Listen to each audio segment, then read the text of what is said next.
सुनिए, ऐसा तो नहीं होता कि कोई मनुष्य किसी श्रेष्ठ निर्दोष और शुद्धात्मा पर दोष लगा दे और दंड भी ना पाए।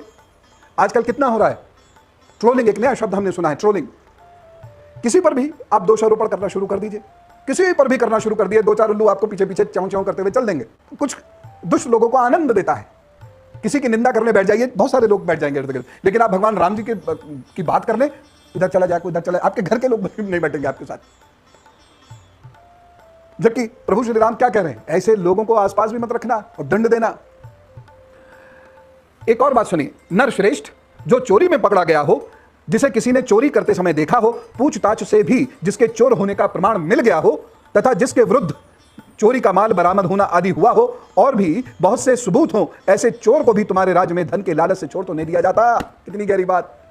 7000 साल पहले भी ऐसा होने का डर था। इसका मतलब प्रोएक्टिव राजा है श्री राम जी, इसलिए ऐसा नहीं है कि चोर नहीं थे उस राज्य में, लेकिन पकड़े भी जाते थे, और जब पकड़े जाते थे तो किसी लालच से नहीं छोड़े जा सकते थे वो।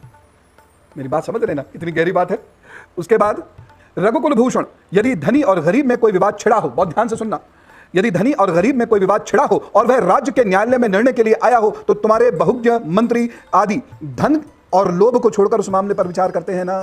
यानी मंत्री के लिए या जो भी रिस्पॉन्सिबल ऑफिसर है, क्या गरीब क्या धनी, सब बराबर, उसको जो मेरिट ऑफ द केस है उसके अनुसार विचार करना चाहिए। 21वीं शताब्दी में भी अभी इसकी कमी है, भारत में इसकी कमी नहीं थी। आक्रमणकारियों ने ये चीज हमें सिखा दी और हमने सीख ली। सिखाने वाले का कोई मैं दोष नहीं मानता हूं, दोष सीखने वालों का है। और रही सही कसर जो अंग्रेज भारतीय अंग्रेजों को सिखा गए, इसने हमें और डुबो दिया।